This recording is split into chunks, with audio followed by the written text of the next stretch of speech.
Yo, what is up, everyone? Welcome back to this brand new episode of Hockeytown Rundown. You're here with us, your beautiful hosts, once again, Carlo and Zach.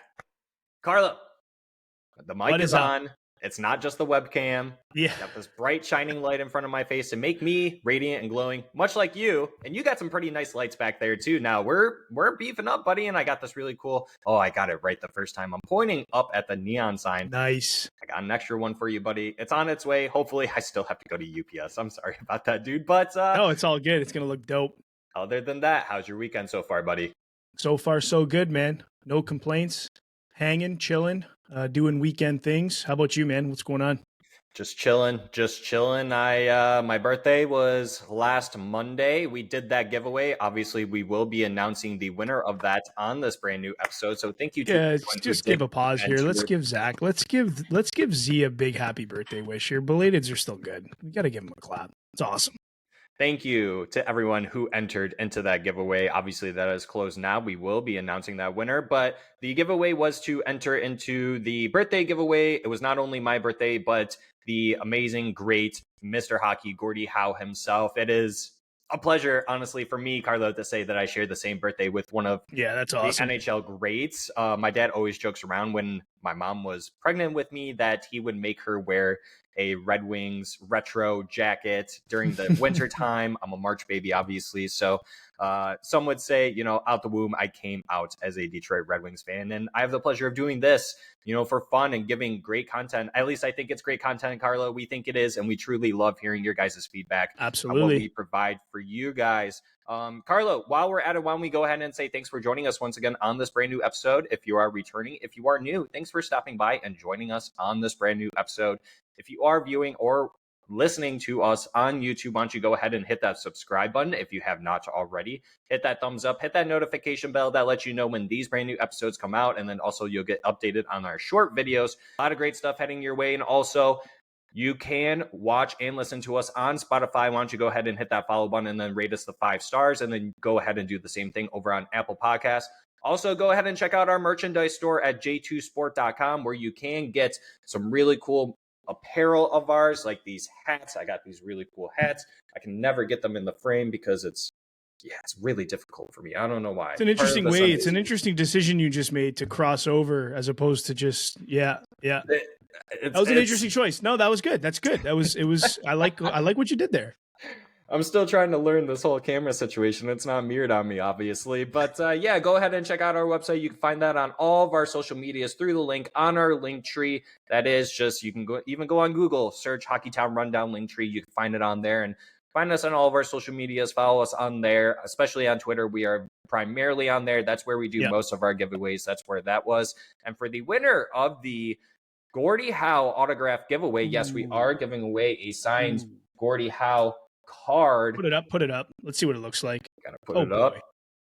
Let's see if it'll focus. I'm not sure, but it's really nice. I'm trying to see if I can get in there. Close enough, but it is signed by Gordie Howe himself. It is a hockey card of him.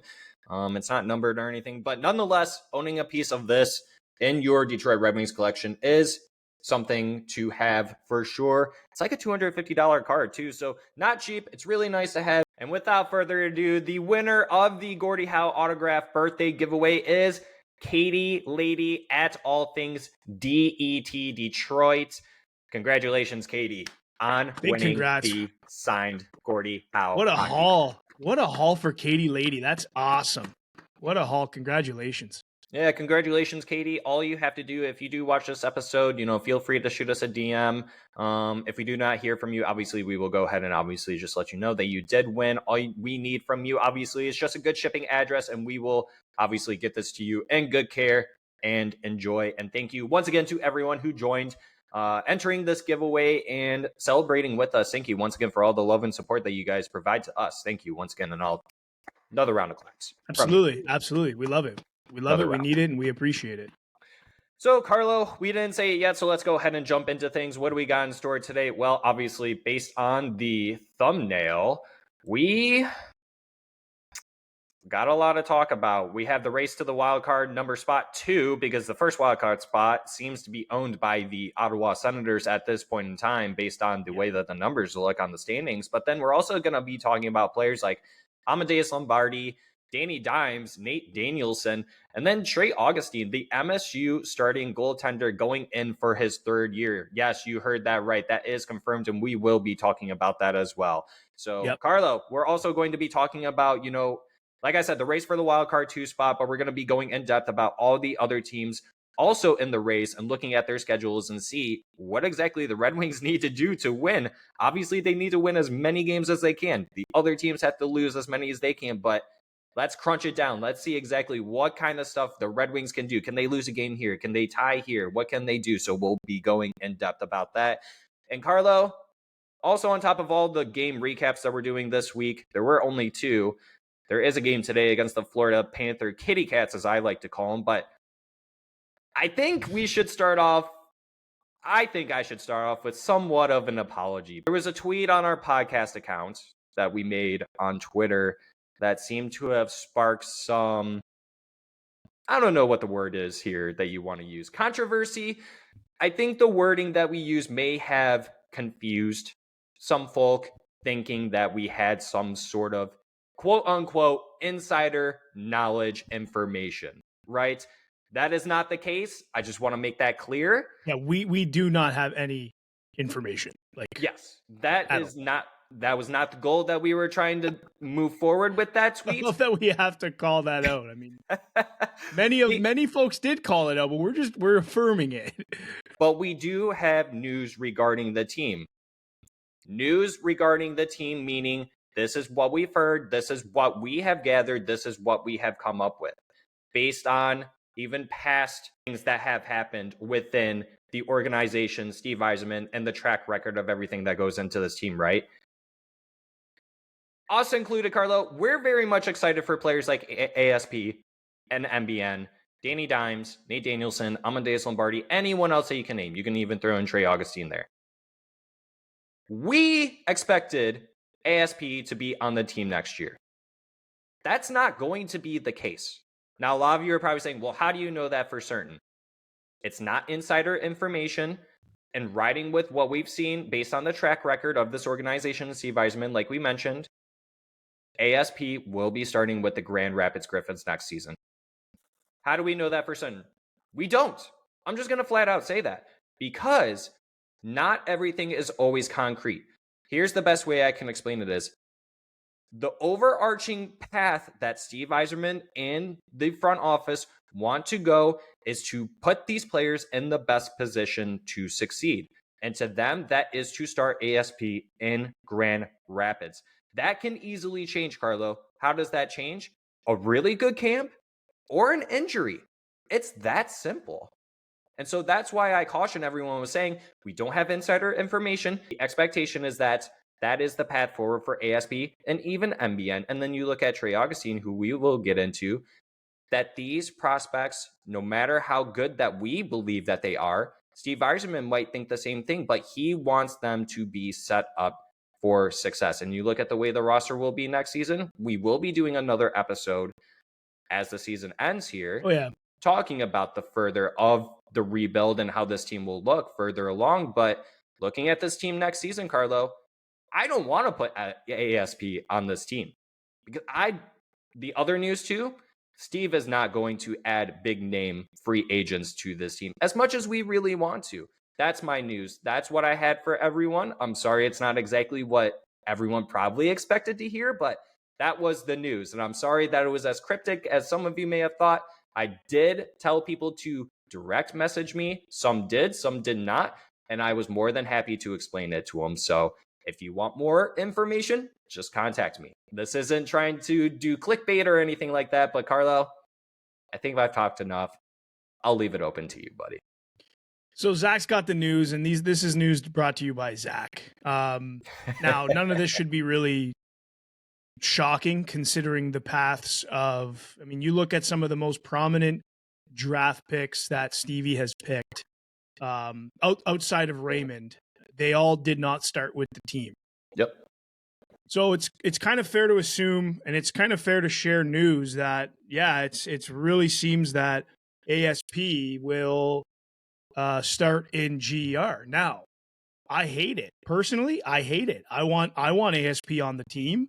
Yep. I think Same. he could be a huge difference maker. And listen, I don't want to say that sounding like you don't want ASP on the team. Like, I think every single person wants ASP on the We team. all do, 100%. You know what I'm saying? But I think you need to look at the fact that that's just not how things typically go with the Detroit Red Wings and their prominent picks. Now, I mean, ASP's having a really great showing in the playoffs. There is a chance he comes over to GR. Granted that his team doesn't go all the way through and the schedules, don't line up. But if worst case scenario, if something were to happen that sees his season and his playoffs finish while GR is still going, oh yeah, he's definitely going to GR. Next season, though, I personally, like, this is me, I think, and there's probably some people that would agree, I would imagine, I really think he is good enough to be on this roster. I don't want to get into putting him on a pairing, and we're not going to get into that stuff just yet. But even if he's on the third line or the third pairing, I think he makes the team deeper and better. And again, this shouldn't be a shocker or surprise to anybody. I think everybody would agree. I can understand, like, oh, we don't want to put ASP on this team, similar to like, oh, we don't want to put Kosa anywhere behind this group of guys. I get that, but I feel like ASP is just so red.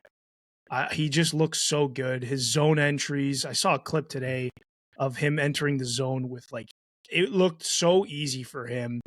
And you got to keep in mind the league he's playing in, the guys he's playing against in terms of age and whatnot, size, maturity, and all that. I really, really, really want him on this team. And hey, the good news about news is it's not always accurate.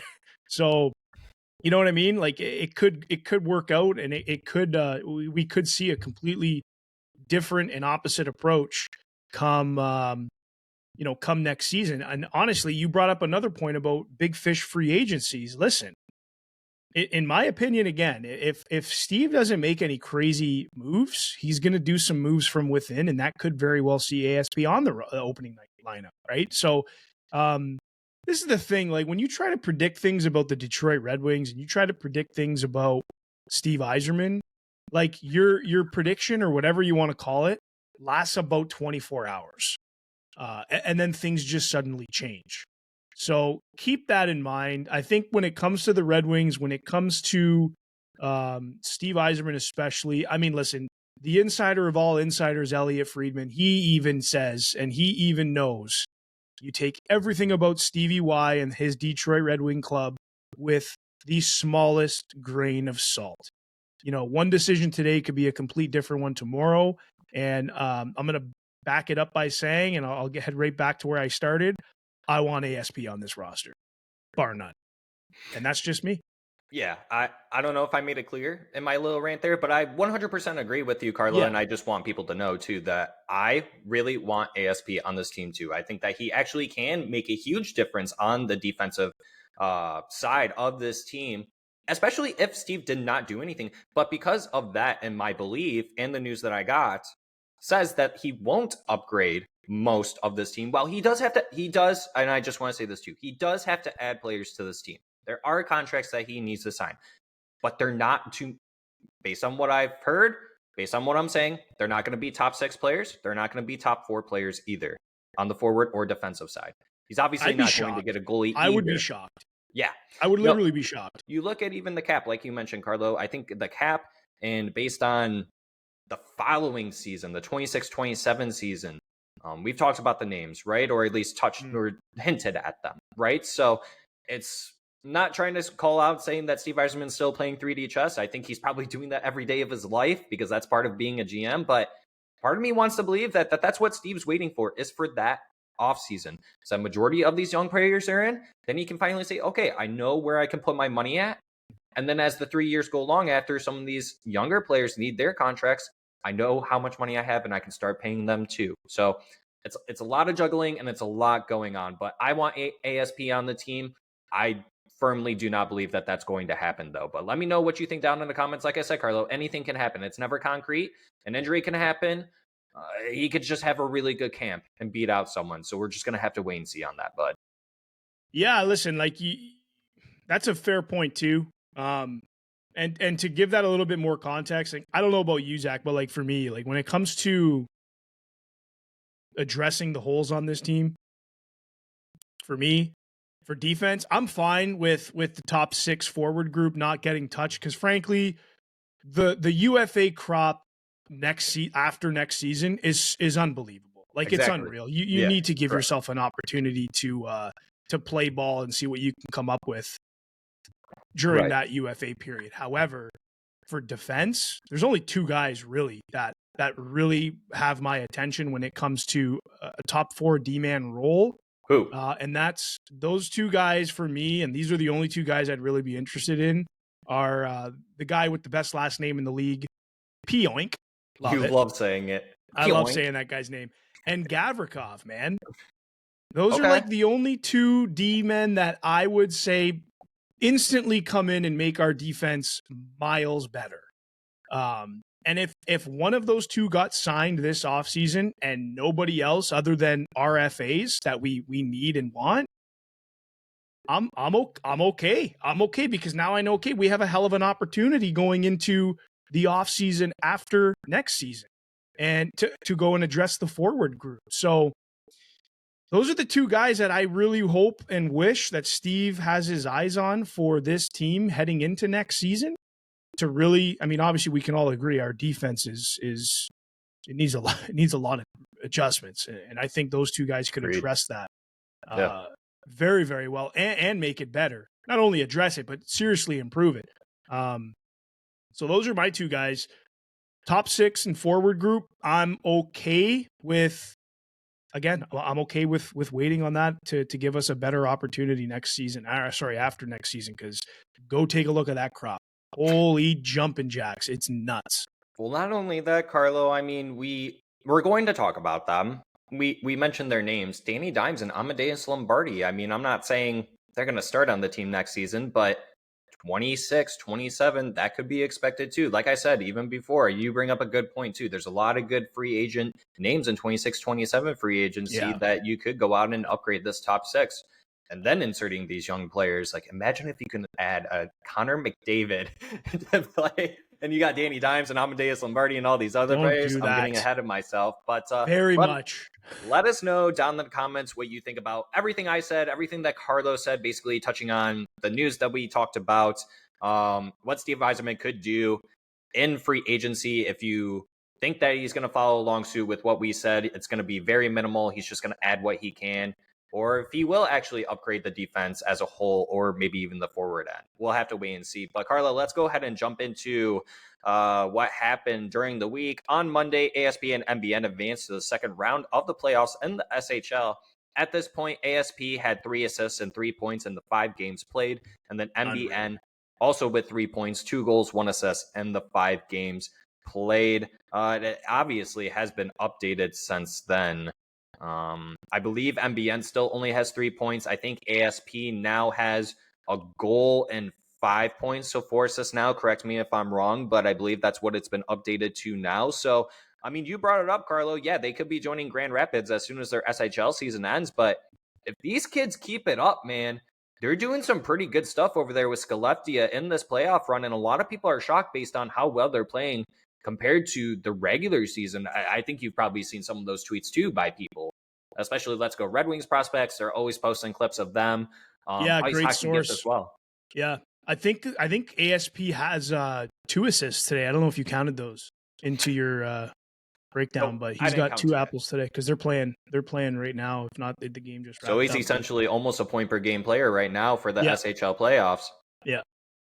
Which is insane. And again, like these are the things, like his consistency and his point production, like these are the things that really, I would be very surprised, man, if he's not on this team next season. And I'm talking opening night. I think it's evident he's going to eventually be on the team next season. It's just a matter of guessing when. I mean, what he's doing and just what he's done leading up to what he's doing now, like I can't see a world where he's not on the opening night. That's how desperately I really want our defense to improve, though. So yeah, I mean, I mean, if you go on Puckpedia and you try to create a roster, and if you go to 25-26 season, right, and you're trying to roster construct, right, you even look at Grand Rapids, though, Carlo, they're pretty short thin on defense too, and that's another reason why I think ASP starts there, because there's a good opportunity for him to start out on that top pair or Yeah. just in the top 4 in general, because all they still have to re-sign Tuomisto, and then they do have Anton Johansson, but I don't see Anton Johansson being a top 4 guy. Maybe they do, but then that's ASP on that top pair right there. So that's the only reason why I don't see ASP making the team. And it's just a Stevie Y decision for him to make. And that's just a classic move for him to make, right? So you know what though? Let's take a second though. Let's take a second here. Anyone who's kind of, tagging along with us right now, would you rather ASP on the Detroit Red Wings third pairing line, or would you rather ASP and GR on the top line? Because Zach, you just brought up a hell of a point. That's how many minutes? I might actually put out that poll real quick, buddy. Honestly, it's not a bad take. And this is just, again, another thing that helps you really get more information to decide, or at least form a very well educated opinion. How much time is ASP getting in Detroit on the third pairing, versus how much time is he getting in GR on the top pairing? Where do you guys want him at? Selfishly, of course, you want him on the wings, but is that the best move for him? When you're looking at what he's been doing, how well he's been playing, he's getting a ton of ice time, obviously, with this team. There's an opportunity for him to translate over to GR next season and continue on the heater that he's on versus go to Detroit and get less minutes. So it's one of these situations. I don't know where that bubble came from, but we're going to take it. Somebody agrees with the question, I guess that was very interesting. But anyways, curious. Throw it down in the comments. What are your thoughts on that? And Zach, I'll flip it back over to you, man, because you made a great point that just came over. Quick question. If we did, let's hypothetical, obviously, if we did put him on the third line, who's his pair? Is it Johansson or is it Sherrod or is it Gus? I would say it's Johansson. I'd probably say it was Johansson too as well. Because I feel like ASP is going to have that creative ability to go and play some offense as a defender. He's going to need a solid stay-at-home defenseman. I feel like Aljo would be a great partner for him in order for him to be to unleash his offense capabilities a little bit. But again, that could change depending on lots of things. This is just where this team is at right now. That's kind of the move I would probably consider first. But I'm sure he would get multiple looks. Let's be real. He's going to get multiple looks. All right. Well, we did just make that poll on Twitter, so go ahead and vote on that. Let us know what you think, and obviously we will touch on this on the next episode. And Carlo, honestly, while we're at it, since we're on the topic of polls, we do have a couple polls that actually I would like to cover, just kind of change the subject a little bit. But back on April 2nd, so just 4 days ago, we did a poll saying fill in the blank, the Detroit Red Wings blank make the 2025 playoffs.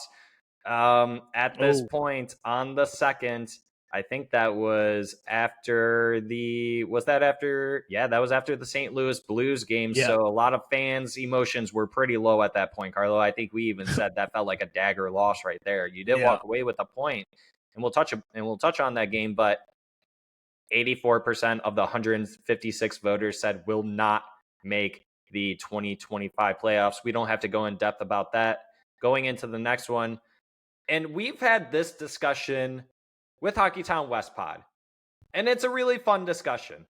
And I don't think I really worded it the best way, but I think the people who did vote understood with what we were trying to say here is that this poll said, curious to see where Red Wings fans stand amongst the team's center prospects in Marco Kasper and Nate Danielson, because Marco Kasper is a few months older than Nate Danielson. He was drafted the season prior, but Nate Danielson had a late birthday, so he was able to get drafted the year later.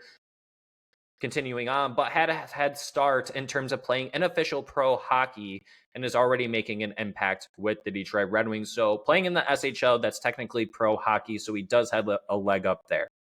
So there's that, Carlo. And then Nate Danielson officially surpassed Kasper's AHL point total in his first AHL and pro season. So congratulations to Nate Danielson for, I don't really want to call that an accomplishment for beating someone that you truly never played with, but still, that's something to chase. It's something he chased he chased something down. Right. That's unique. And that's the whole thing with development and having guys like having a good pipeline of similar players in terms of the position they play. There's something to chase now, right? Like, you don't think Danny's chasing down Casper, seeing what Casper's doing? He's got to be, right? Only after playing together for like what? I think they played 2 games together, maybe one. He's like, all right, I'm coming for you, Casper. Go have fun up there in the big club. But continuing on with this. So yeah, his first AHL and pro season, but with also being a year older than Casper, when Casper played his first AHL season, Carlos. So when Casper played, he was only 19. Danielson's doing it at the age of 20. Does this make Danielson better than Casper? Also asking the question, just to move along with it, is one more impressive than the other, Carlo? Are both impressive? Are neither impressive? Let us know your thoughts, because I believe Nate Danielson now, I think he's at 40 points now. He had one hell of a weekend, him and Amadeus Lombardi. Casper, he finished out his AHL season, I believe it was like 31 points, but he shined towards the end of that season. So the first part of the season was really rough. We talked about this. Other podcasts have talked about Marco Casper too. So I'm not going too in depth about that. However, when he went into the playoffs, that's truly where he shined, right? And that's why we always talk about how he's a nitty gritty type of player. And while he's not, we say he gets under the skin, he doesn't really do that in the way that we got to do it justice here. He's not Brad Marchand where he's licking people in the face, right? Yeah, he's not looking for problems, but he's not shying away from problems. I think that's when, you know what I mean? Like, that's probably the best way to describe Casper. He is not afraid, and he is not shying away from no one. Yep. And he refuses to not go into the dirty areas of the game. I mean, just look at it. Like, the eye test tells you that about him. Like, he is awesome. And what I was going to top up with before I turn it back over to you, Zach, is I want to see the Marco Casper dog. Yeah. DAWG. That's what I want to see in Danielson, and I'm really excited to watch him in the postseason with Grand Rapids, because that's where the dog comes out. Yep. And I listen, the NHL's already got a Nate dog, and he's one of my favorite players of all time. I'm talking about Mr. McKinnon. I'm not saying Nate Danielson's going to be McKinnon, but I really want to call him Nate Dog, and I'm hoping that we can do that. Hey, dude, my boy Danny Dimes is coming. He's coming. Hey, like Danny Dimes, I like it. Like I said, he's on a freaking tear. Amadeus Lombardi, currently in his last 10 games. I guess I'll just touch on him too while we're at it. In his last 10 games, he's got 13 points. Danny Dimes, in his last 10 games, he's got 9 points.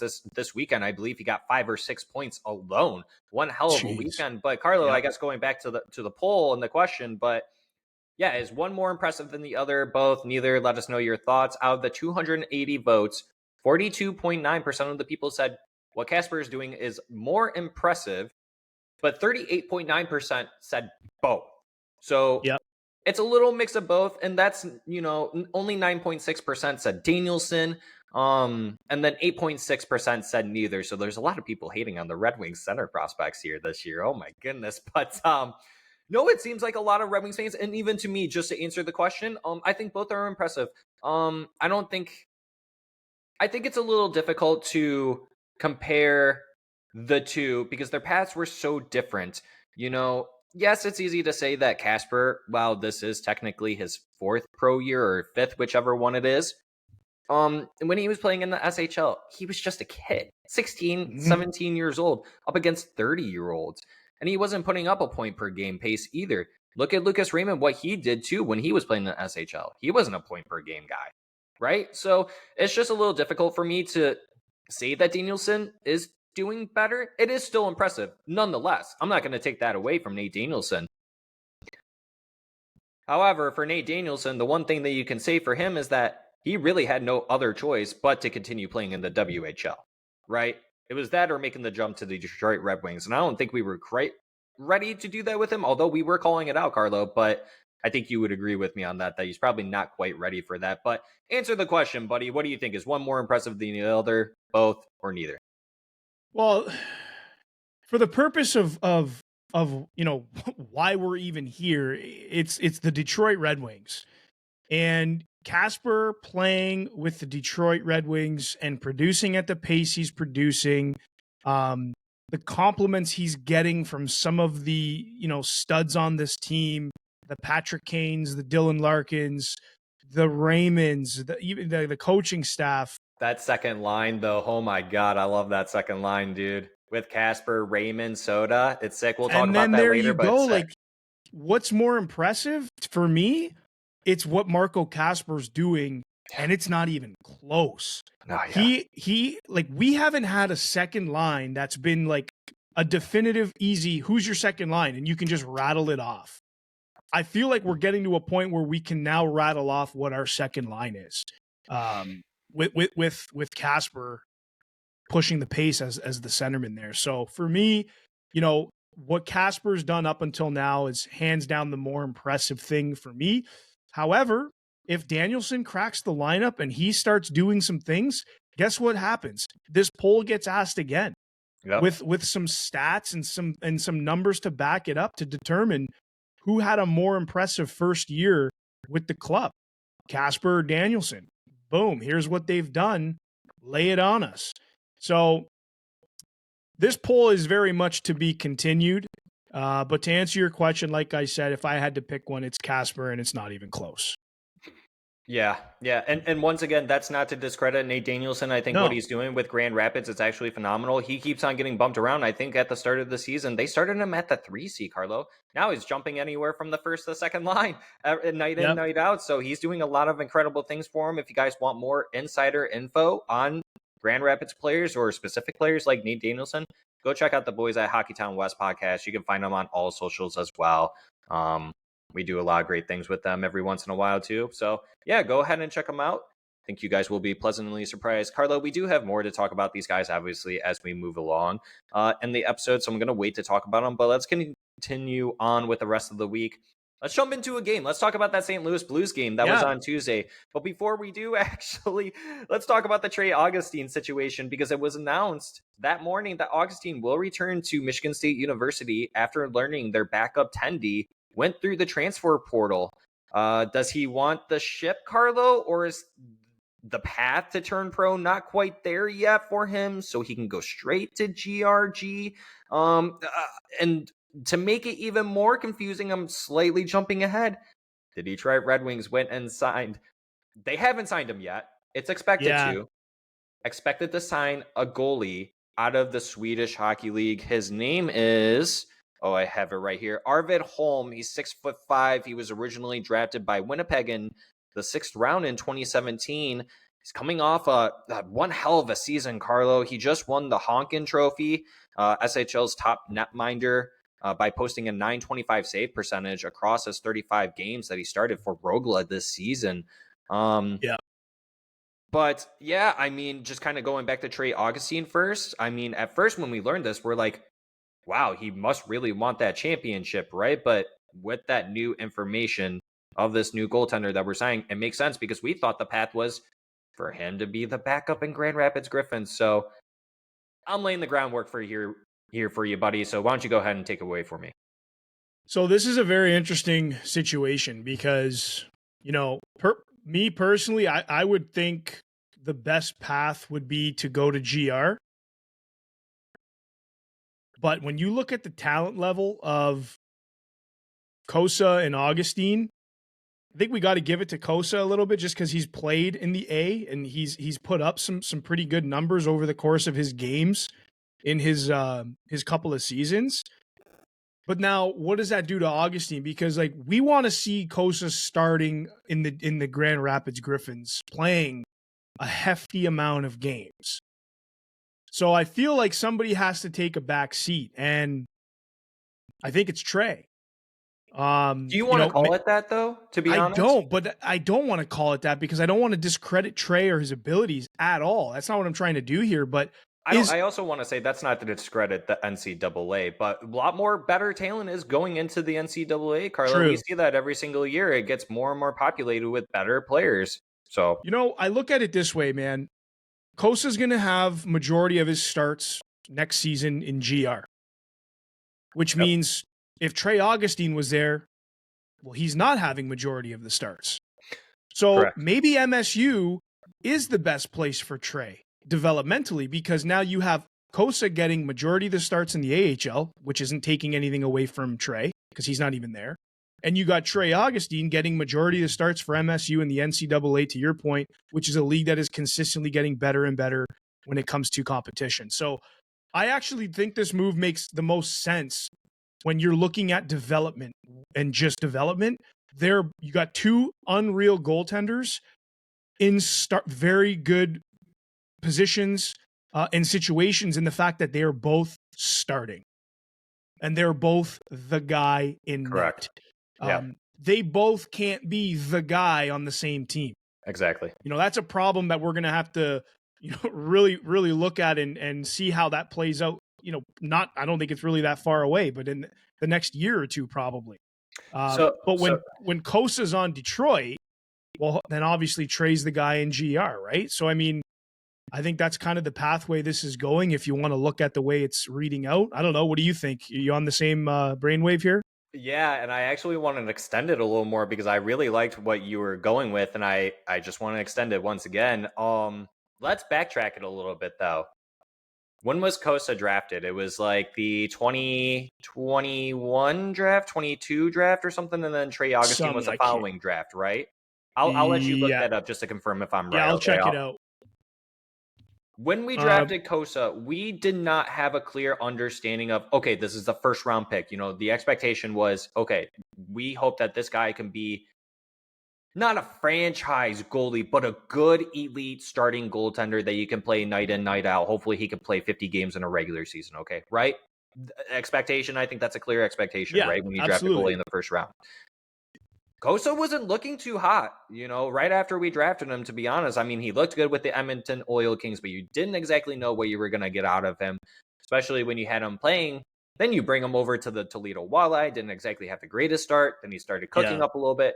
Then you bring him to Grand Rapids, same thing. So then you go out and get Trey Augustine in the second round. Okay, you're probably thinking, okay, like this could be, I honestly don't know what the expectation was for Yzerman. Maybe they thought this guy, here's our tandem of the future, obviously. Yeah. We don't exactly know how it's going to pan out. Now, as we continue to today, Carlo, Steve Yzerman, I think, and I know it said that Trey Augustine made the executive decision to stick with MSU. I actually don't think it says that black and white. I think Trey and Steve both talked it over because there was a few days gap in between when MSU got knocked out and when that information came out about Trey. I think Steve is fully aware, and it's just like how you said, he has legit two real starting NHL caliber goaltenders of the future. And that is exactly why you got to be very careful with how you treat these guys, like in terms of what's best for their developments. Like you have to, because these aren't just two, like, oh yeah, just a couple of goalies. Like, no. Like, these are two potential household names here. Like, that takes a lot of consideration, proper planning, and some strategy, right? Yeah, and that's why I believe it's just like how you said, the best, and it's not even about development. It could be, we want you to get that experience. Keep playing in the playoffs because, if you went and played with Grand Rapids, it's not even about, it's also about, actually, I should say like this, it's also about taking away from Kosa if you did have Trey Augustine start in Grand Rapids, right? And then that also takes away from Trey because Trey's not getting the exposure that he should be because he is a legit starting goaltender. There's a reason why he started for MSU his freshman year, right? Yep. So he's not someone that you should be sleeping on by any means. Same thing with Kosa. Kosa should be starting in 50 to 60 games next season for Grand Rapids if the Detroit Red Wings do not need to call him up. But that's also the expectation. And that's why they went out and signed this Victor Holm guy. I think that's his name. I think I said it right there. But slated to sign. They haven't signed him yet. Who knows? I mean, it sounds like it's eventually going to happen. But now, where is he slotting in for you, Zach? With Trey going back to MSU, is he in GR? Yeah, he's your backup GR goaltender. Yeah. If you look at his stats, he's only played in 2 AHL seasons. Obviously, he played before he went over to the SHL and then the season before that, So he didn't exactly have one of the seasons. I can't remember if it was his first or his second. He didn't really do too hot. Then the second season, he did pretty bad. I think it was his second season, actually, is when he actually had a downfall year with the Colorado system. He decided to go over to the SHL. Okay, you're a young netminder. You're 25 at this point. You're like, I want a starting gig. I want to be in a good professional league and do whatever and improve, right? And he absolutely did that. And I can see where a lot of people are saying like, hey, he's maybe not even an AHL goalie. He's probably hardly an ECHL goalie. I can see where people are getting that from, but to me, I mean, you can't knock it off this guy. I mean, a 925 save percentage in 35 games in Rogla, and I think he had less than a 2 goals against average. Correct me if I'm wrong, Carlo, if you're looking at it right now, but yeah, I think this is a good backup option for Grand Rapids, especially if you do need to call up Costa. You want to keep Grand Rapids competitive, don't you? And then you could call up Carter Gylander from Toledo if you need to. And there you go. That's where I think that they're going with this guy, and I think that's the sole purpose why. My first initial reaction was the Red Wings want to go 3 goaltenders. Then obviously talking it over and thinking about it, this is a backup for Costa next season, and give them the rest. And it's a younger option than Jack Campbell too. So that's all it is. Yeah, and I mean the thing is like I think you nailed it. Like I'm fully expecting Costa to get way more starts next season to take on that starting goaltender workload to really get acclimated quickly to what that's like, because his time in Detroit is right around the corner. Is it next season? No, it's not. Is he going to get a couple of games? Yeah, I'm sure he will. Our goaltenders are all over 33 years old. They're probably going to get injured. Like, it happens. He's going to get his whatever you want to call it, 10, 12 games next season, maybe. But the majority of his focus needs to be taking on a bigger workload in GR and maintaining or even improving his current numbers. And yeah, at that point, we need a younger backup to kind of be that stopgap in between to support Kosa while he's on that that journey where he takes on a bigger load. I feel like you should have broke your news at this point now, because we've had a good little conversation as to what the pipeline looks like leading up till now and how that impacts the Detroit Red Wings.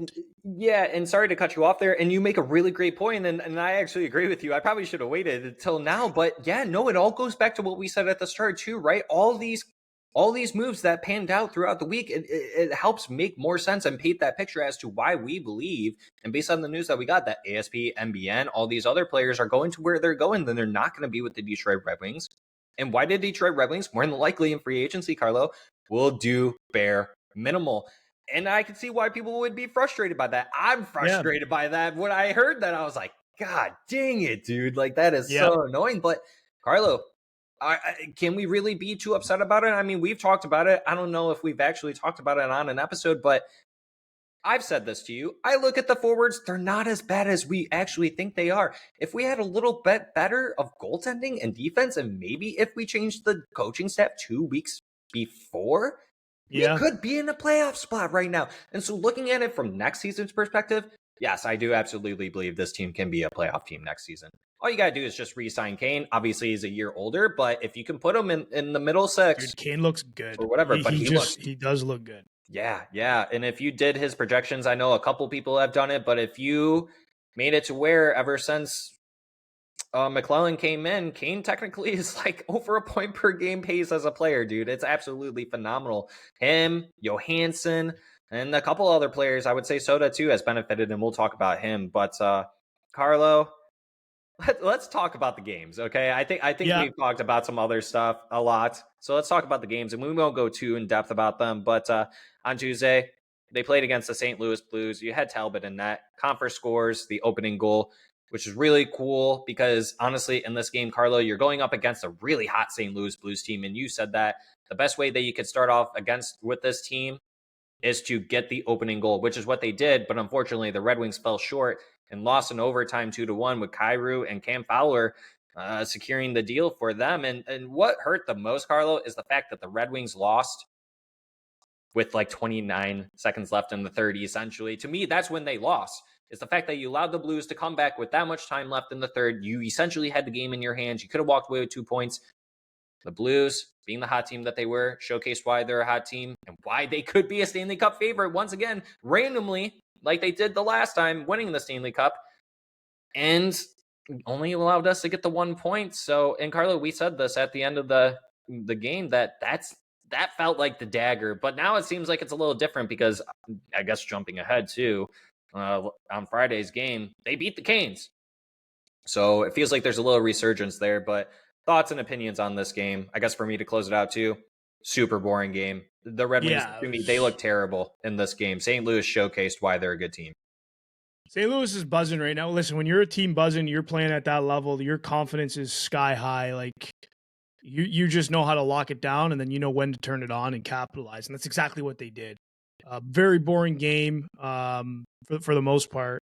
But Detroit, yeah, I mean, back to Detroit, and I guess specifying on them, they I don't know, it was just kind of a la-di-da type of game. And I'm just the listen. I've come, and we'll come back to. We want to get into the games. We'll come back to where this team is at on paper. They're too la-di-da right now, man. I don't know what it is. I think there's some underlying issues. Personally, my take is, I think Larkin's injured. Yeah. Or he's battling through something. I think he even said that he was battling through something, or Todd said he was battling through something. They alluded to something going on, but you look specifically at what it could be. I think he's actually battling a couple things. I think it's something lower body, and I think it's upper body too. I think something's going on with his hands or his wrist. I mean, the poor guy's been slashed like crazy over the course of the last 4 games. He took a bad whack. I think it was against Carolina. I don't know if he's got like a groin injury, a tweaked knee, or a tweaked wrist, or a tweaked hand, but he just doesn't seem as explosive. His faceoffs are suffering. He's barely shooting the puck, although he did ring one off the post. That was actually a really nice shot against Carolina. Something's up there, and again, like when this team doesn't have Larkin in the lineup, or when they do have Larkin in the lineup playing at 65% capability, we see la-di-da hockey, man. Like, and that's the part that is really tough to continuously, I guess, watch, because it continuously happens. But yeah, I don't know. Let me know if you guys think there's something going on with Larks. I'm hoping he's feeling better. I just don't know if the clock's run out already. That's something else that we're going to want to look into as well around the league, and who else is in this race to determine if, hey, is the clock out, or do these guys have a chance? So, but yeah, back to this game. La-di-da hockey, man. Boring. La-di-da. Next. Well, I want to touch on Larkin because we did put out a tweet on our Twitter account. What's going on with the Detroit Red Wings captain Dylan Larkin? Since returning from the Four Nations faceoff, Larkin has 10 points in his last 19 games played. We tweeted this out on Wednesday after the St. Louis Blues game, and only 3 points in his last 9 games played, Carlo. He did get 2 points in the game against the Carolina Hurricanes, which is awesome to see. But in the stretch, Larkin has gone 11 of those games pointless and was on a 5-game point drought. So, yeah, going back to it, not to go too in depth about it, there's got to be something going on with Larkin. And I said this to you, if Larkin can continue putting up 2 points the rest of these games moving forward, the Red Wings could have a chance at making the playoffs. Is that likely that Larkin does that continuously for the remaining, I think it's 7 or 6 games that they have left? Probably not. I hope he does, though, right? So not to go into in depth about it, but Carlo, that's a huge issue. I mean, 11 of those games pointless. 11 since the Four Nations face-off, and that's 19. So 11 of the 19, you went pointless. 8 of those games you were hot out of nowhere, but 11 of them you weren't. You didn't show up. What's going on? So yeah, there has to be something going on with our captain, Dylan Larkin. He's got to be. And there's something about March with him too. I don't know. Maybe we should just make him a bubble boy in March or something. And well, they play those games. What are those bubble games that they always do during intermission? We should just give them one of those. So, ooh, I want to do that so bad. It looks like a ton of fun. So do I, dude. Yeah, it does look like a lot of fun. Moving along, Wednesday, that's when we sent out the tweet. So we already touched on that. On Thursday, They did send Austin Watson back down to Grand Rapids Griffins. And then moving along to Friday for the Canes game, they also sent back down Dominic Shine to Grand Rapids Griffins. And then that's when the news about Arvid Holm came out. So talking about the game, you did have Elmer Soderblom, Lord Soda, coming into the game once again to play on that second line. Carlo, we touched on that. It was the Marco Kasper, Lucas Raymond, Elmer Soderblom line. That's a very, very, very, very, very lovely line. If someone told me that line was going to be the line this late in the season at the beginning of the season, I probably wouldn't have believed them. I know. I probably wouldn't have believed him because I think we were very still, I don't want to say we were low on Soda, but he obviously wasn't on the pecking order that we would have pegged him to be based on call-ups, right? I probably would have had, if Carter Mazur wasn't injured, if Amadeus Lombardi wasn't injured during those times too, maybe one of those two, right? I probably could have even made the case for Nate Danielson, but I think he was going through a rough patch during that time too. And we were looking for a little bit of grit. We were looking for size, and Soderblom fit that bill. So it worked out perfectly for us, buddy. Yes, totally.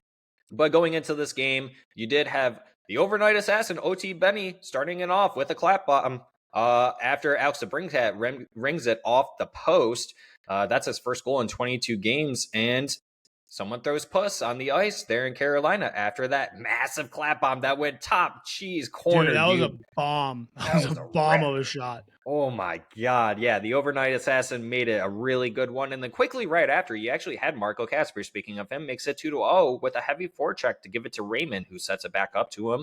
Basically backdoor. Easy goal. Tap in play. So congratulations to Kasper on that goal. He's killing it, Carlo. I do have something to touch on him once I get through this as well. But in the second, you do have Sherratt with a heavy defense to force a turnover for Kane, which essentially gives him a breakaway for a 3-1 goal. So that was good work for Kane.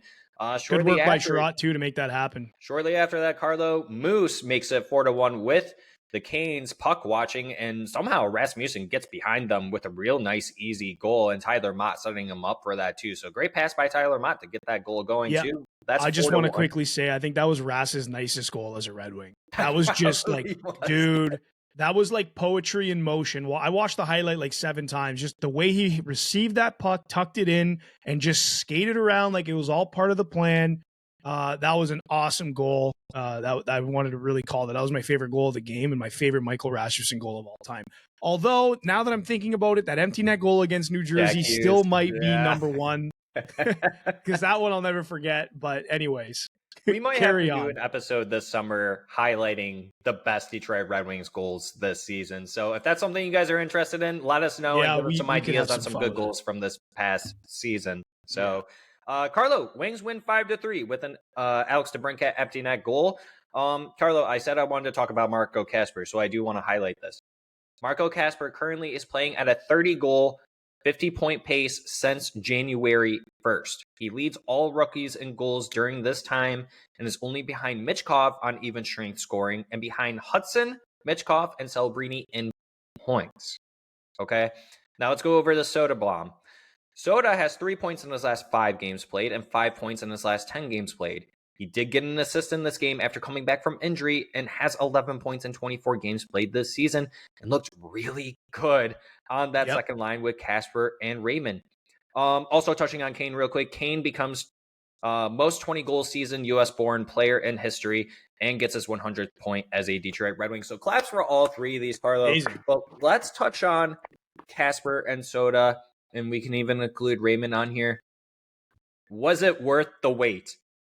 6 years or 5 years, however long it's been.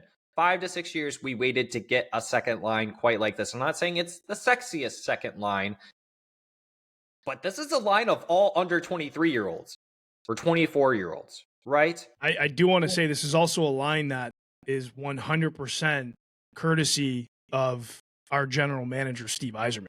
And courtesy of the SHL, mind you. Yes, that's a great point.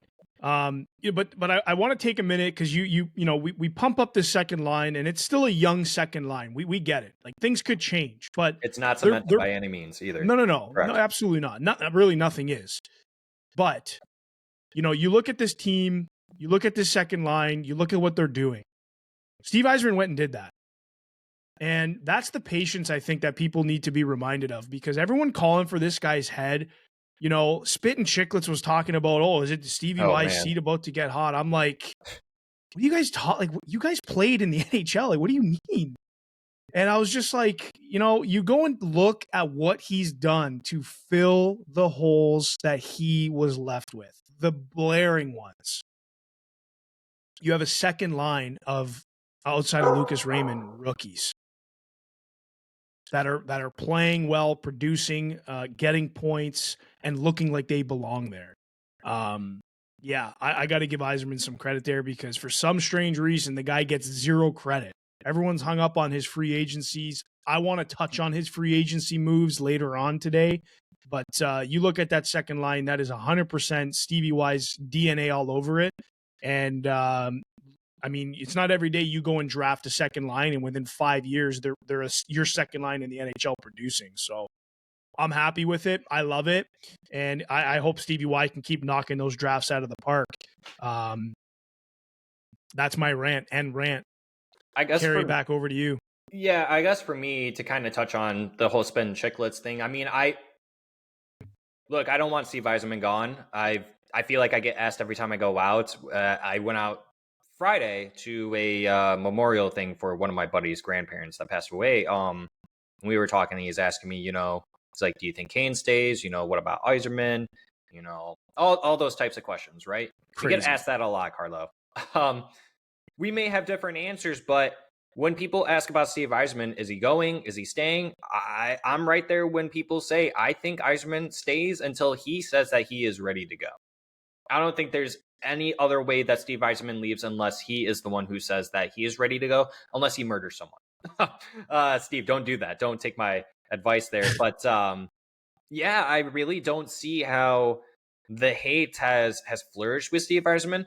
On the other end, though, on the contrary, I do see why people are frustrated with him. I mean, spin chicklets, they made good points. Look at Montreal. No one had Montreal pegged as a team that could potentially be this close in a playoff race, right? You look at the Sens. We didn't think that they would be a firm wildcard one placeholder, right?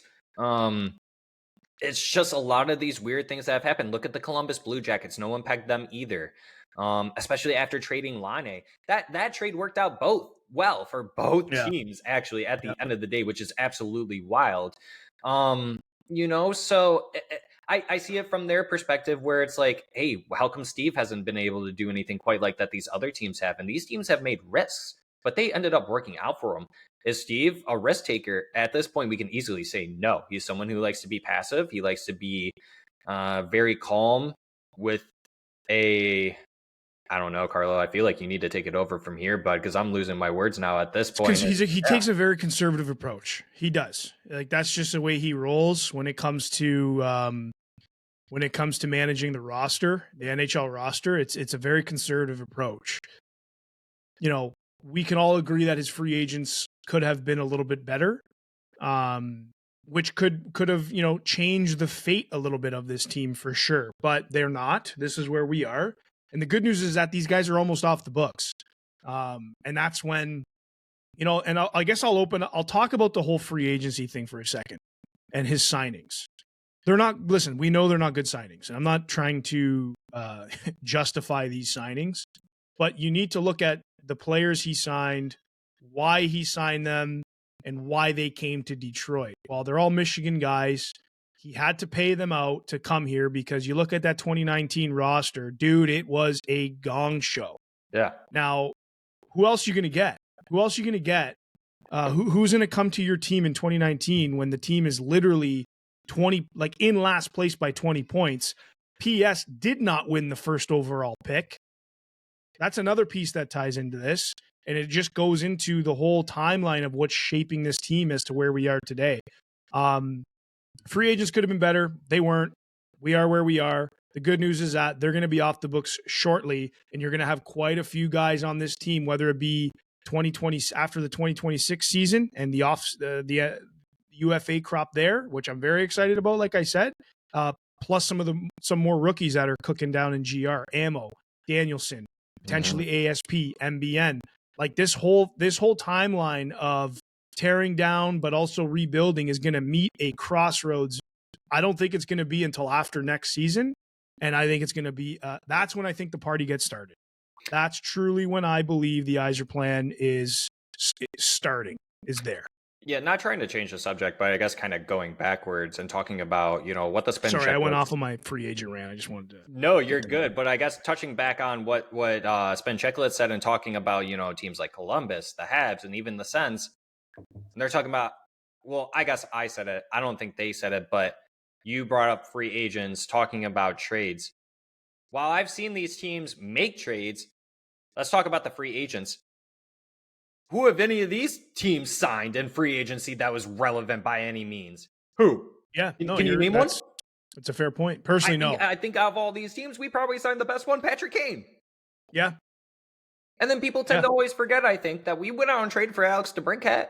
It's not like Yep. Steve hasn't done anything for this team. He's done things. They're just not things that people actually like. And that's just what it is and what it comes down to. Personally, for me, I think people are just picky.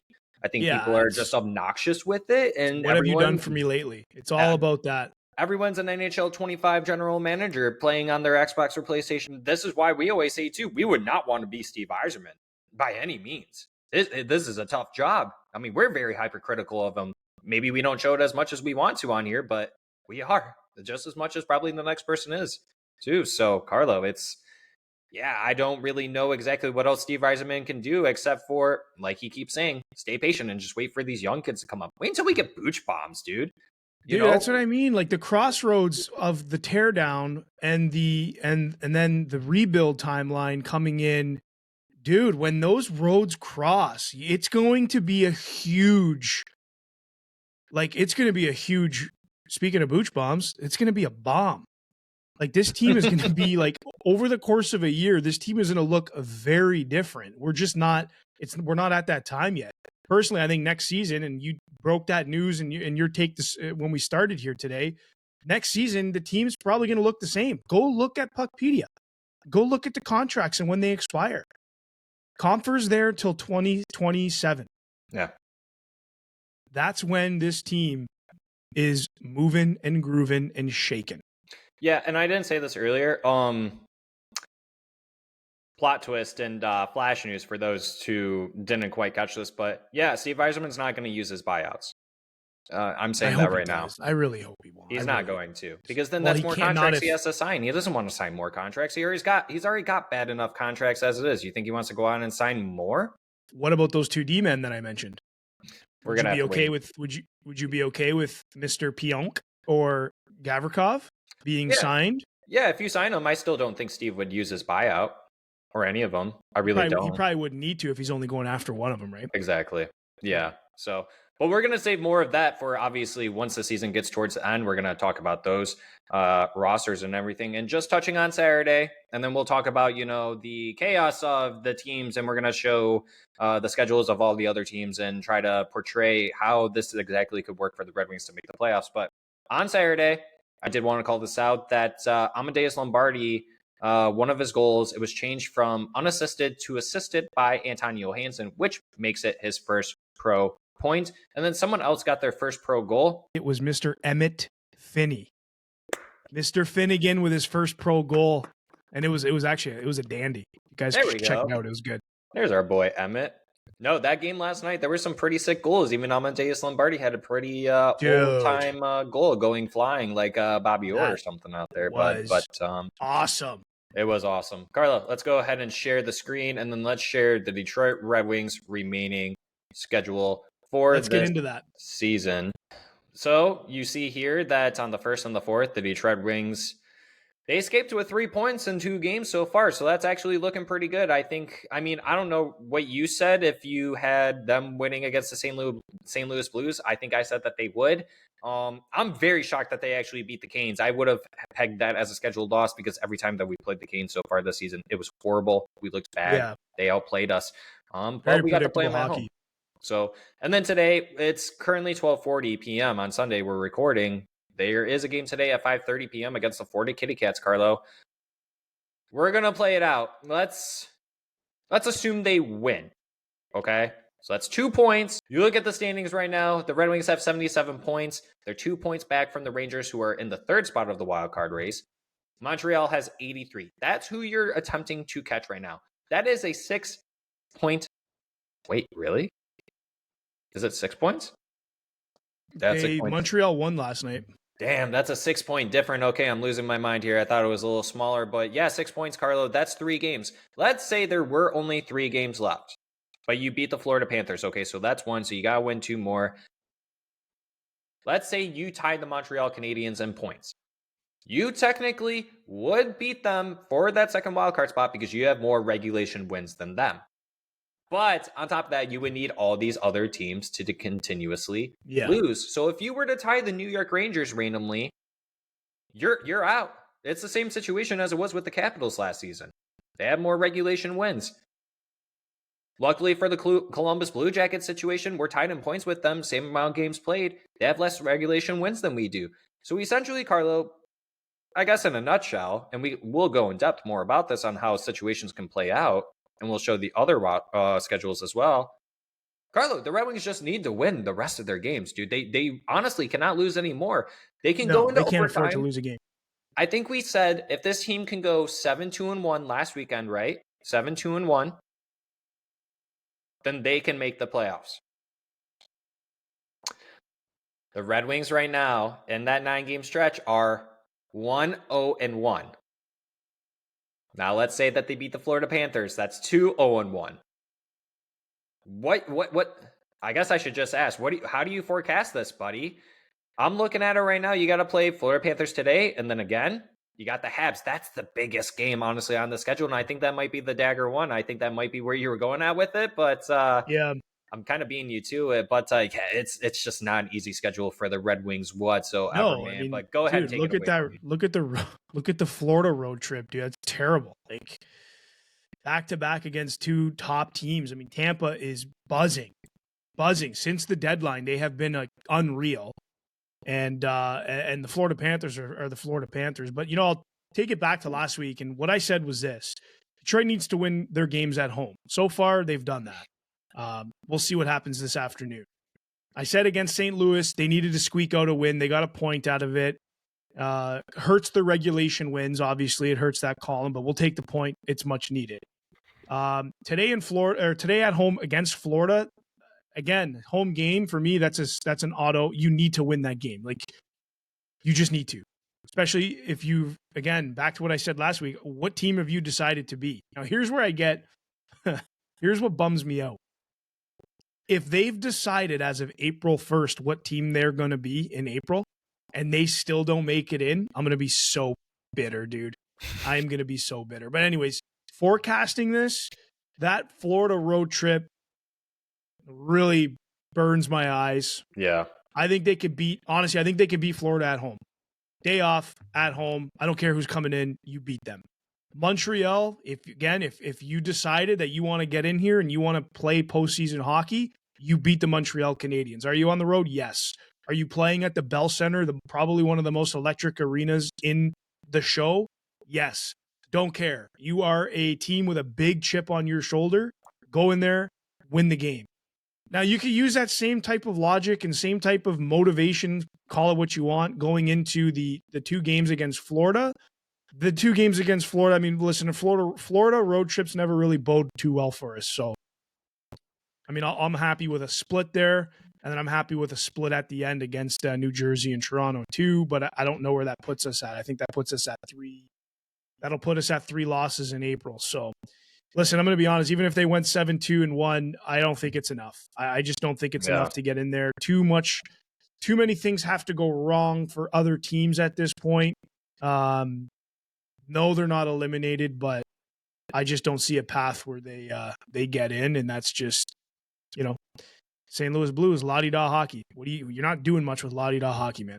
You know what gets me the most, and I did change the screen. For those that are just listening, we are sharing our screen to showcase the Red Wings schedule, and now we're showcasing the standings. But those that are viewing along with us, you can clearly see, I mean, the thing that sticks out to me the most, Carlo, I don't know if you're noticing this, but look at our division.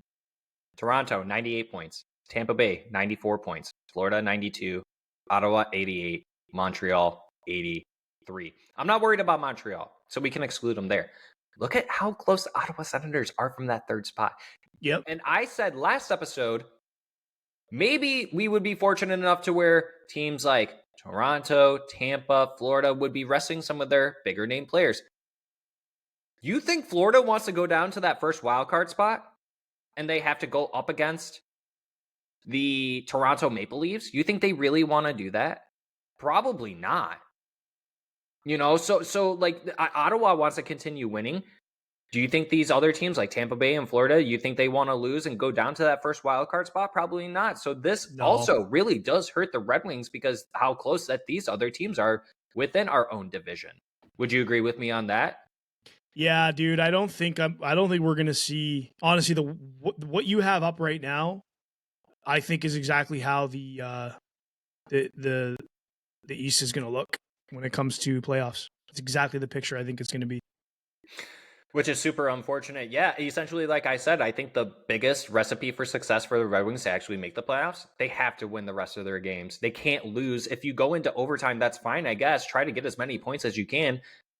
Would you consider it a win if they don't make it into the playoffs, but they won the rest of their games, or even lost in overtime and they didn't lose in regulation? Would you still count that as a win for this team at all, Carlo? Like not sorry, just want to repeat the question. Not making the playoffs, but having a great April?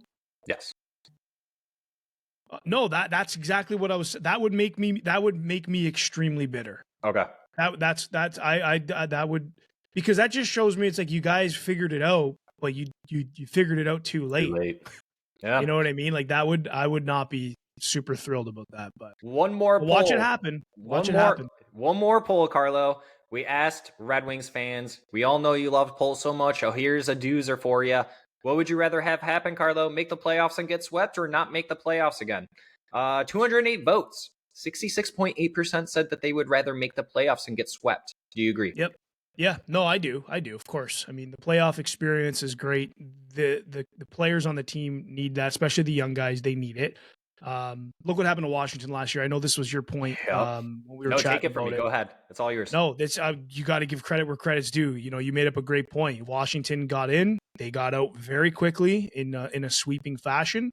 Look at them today. Yeah. Look at what it did to I have no idea Connor McMichael, bro. I know. I don't know if the sweep had anything to do with it. I'm not suggesting that it did, but they made it in. They got swept. Look where they are today. They are playing lights out hockey. And P.S. Ovechkin, he might go and break a record today, dude. Claps to Ovi. Listen, I love that guy. Like, I love Ovechkin. He is such a stud, man. Like, what time do they? And I'm sorry to cut you off there, but I'm really hoping that they don't play at the exact same time, because I absolutely want to watch that game. And if Ovi breaks that, I want to be able to say that I watched. They're playing right now as we record. I believe the game started. Right now. I think the game started at 12 o'clock or 12:30. They're playing the Islanders, and definitely something I'm looking forward to throwing on, because I don't know if you caught a little bit about Ovi. I was watching the game right after the Carolina game. I flipped it over to the Washington game, and it was 4-3 Washington. Chicago obviously pulled their goalie, and it looked like head coach Spencer Carberry kind of looked at Ovi, and Ovi just said nope, shook his head. And I guess afterwards, and this is why I respect Ovi so much and just love him as an athlete and as a hockey player, he wanted to respect the record and score when there's a goalie in the crease. Yeah. And I'm just like, dude. That was my first. Yeah, that was my first thought too, because they did give Ryan Leonard that opportunity to get his first career NHL goal, right? Which is super awesome, and that's super professional of someone like Ovi to even do something like that too. Like, not 100%. Only for him to say, I don't want my breaking record goal to be an empty netter. That's not what I want, and that's respect to him. Major respect to him, right? But also even more props to him for, because it probably went down like this too. Like, let's give it to someone like Ryan Leonard, who worked his ass off this game, and it's his first game, and let's get him his first goal. So props to him for doing that and all the above, like you just said. And Carlo, we're witnessing history right here, buddy. I would be very shocked if we ever see something like this ever again. Maybe we see it in a Connor McDavid if he continues. If the league continues being a league where skill can outbeat age, you never know. Maybe. But what Ovi did is so special. And with 2 lockout seasons and then COVID, the dude is special. We could be talking, like, if none of that stuff happened, we probably could be talking about where it would be absolutely impossible for anyone to ever catch up to Ovi in the goal scoring category. He probably could have an extra 50 to 75 goals right now without those lockout seasons and COVID. Hey, dude, it's possible, because that's, I mean, you look at when those happened, and his age and what he was doing, and just the way he was playing the game at that time. But I mean, dude, the way he's playing the game right now, he's just a Russian machine, man. Love you, Ovi. Just a great piece and a great part of the NHL, man. He's so good. And his hype song, Bands Make Her Dance, like, that's amazing. It's hilarious. Everything about the guy is just a total vibe. He's just awesome for the game. It's awesome. He definitely Anyways, let's get back to some schedules here. Yeah, he knows how to pick them. But yeah, let's talk about the Habs showcasing this. Obviously, the remaining schedule for the Habs. So they have the Preds today at 7 p.m. Eastern time. Then obviously us on Tuesday, the 8th, this week. It's going to be a huge game. And then they have back-to-back games on the 11th and 12th against the Ottawa Senators and the Toronto Maple Leafs. Then on the 14th against the Chicago Blackhawks and then the Carolina Hurricanes. So they have 3 more home games and then 3 away games, Carlo. The Habs, I watched them against the Philadelphia Flyers last night, yesterday. And while they were down 1-0 for most of the game, they definitely were outplaying the Philadelphia Flyers. And we shouldn't have put out that tweet. We did, and I feel like we jinxed it a little bit. Maybe we did, but Totally. like I said, based on that game, the way I watched it and saw it, I was like, there's no way that the Habs lose this game. And they ended up winning. It's unfortunate the way it went down. But, Carlo, this is a very easy schedule for the Habs. I will be shocked if they lose more than 3 games, to be honest. And that's pretty much what we need for them to do. If they can lose 3 games and if we can win 4, well, actually, we need to win more than that. We need to win 6. If they can lose, dude, I honestly think they tough. I think they only win max 2 games. Who are you I think they picking? win. Probably Chicago, obviously, and maybe the Preds. Yep. But I think the Preds, I mean, they're back to back. Today is a back to back game against That's true. Nashville. Today's and they're on the road. This is a huge game. If they lose today, and let's go under the impression that the Wings beat them, the Senators beat them, the Leafs beat them. They win. They beat Chicago at home, and then Carolina comes in and does Carolina things, and they only win 1 game against Chicago. This is a very huge 10 days. What is it? 10 days, 14 days is a very huge couple of weeks left for the Montreal Canadiens and the fate of this Wildcard 2 spot. This is actually insane. Holy smokes.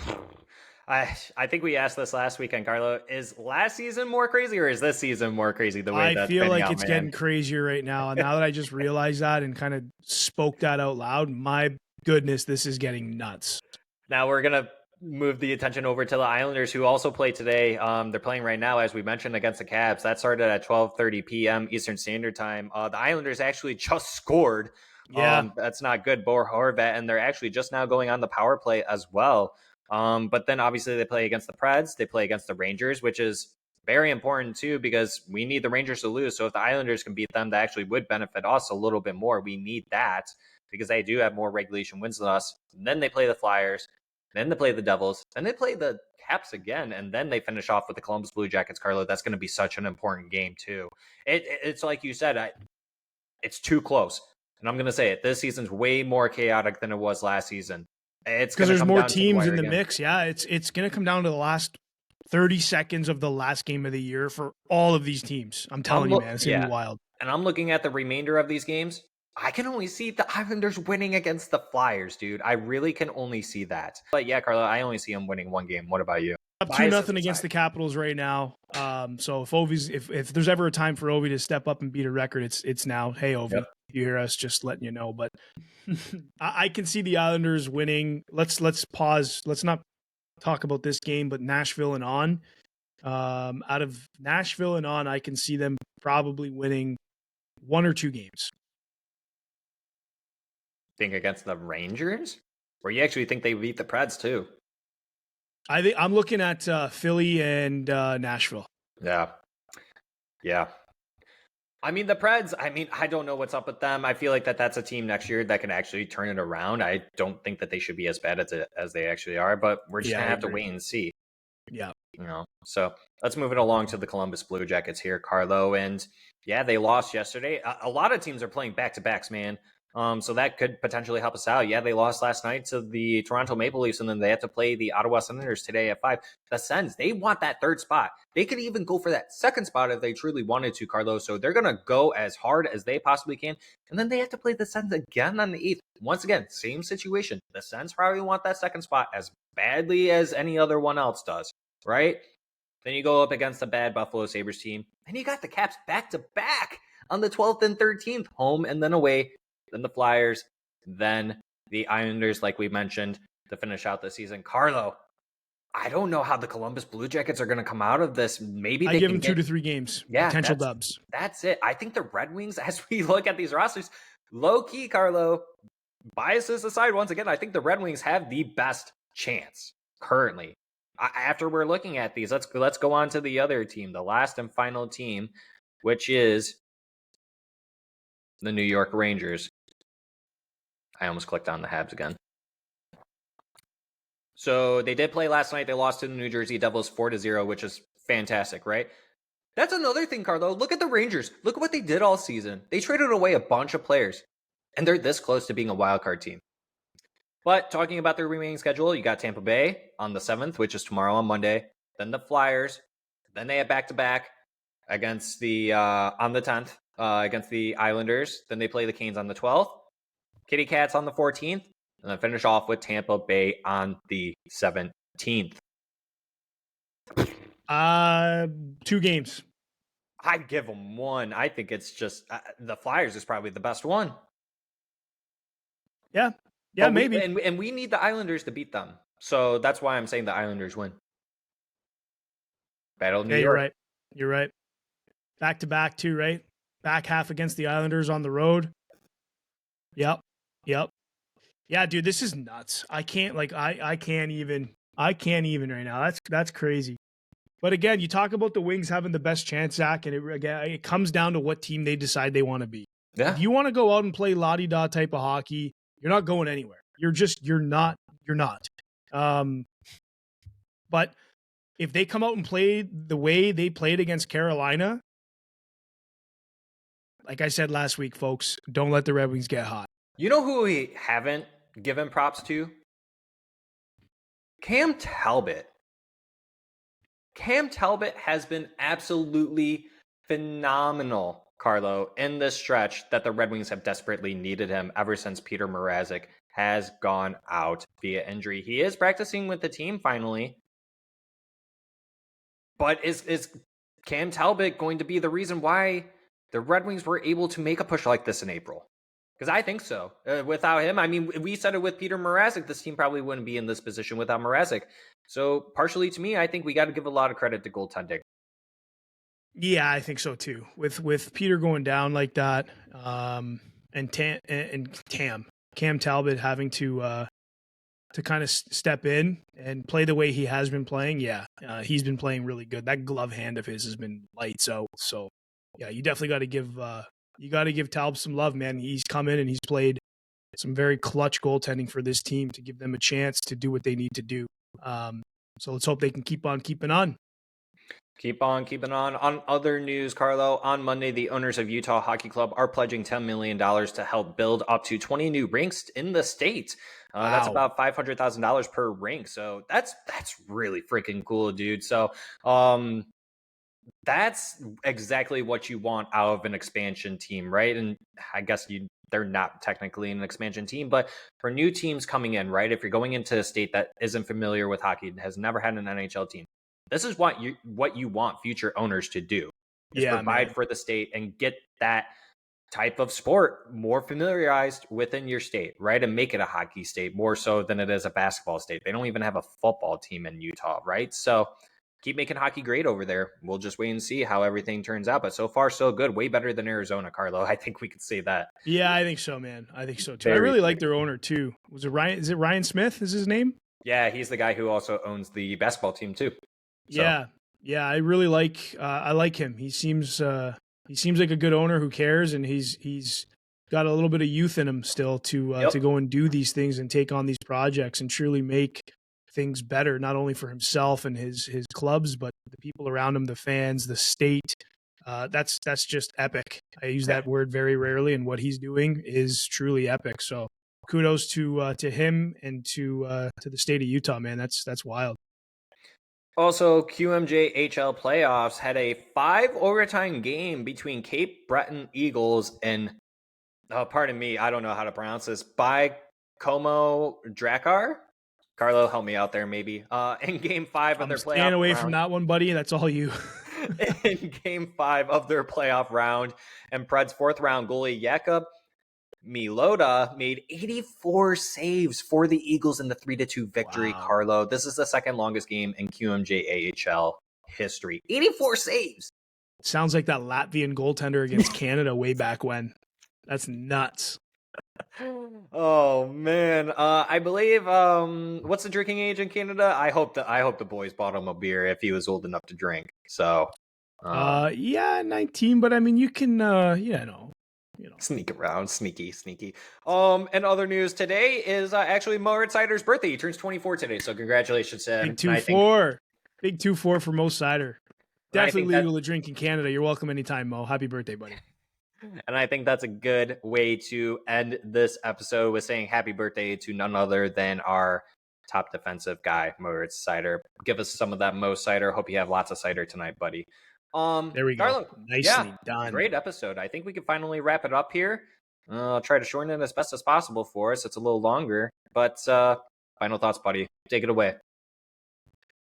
Well, final thoughts are if let's go Red Wings. What we just went through, I am now just right back into, I really don't know what to think. The way the schedules kind of fall for everybody, and the way things, you're looking at are you on the road? Are you at home? Are you back to back?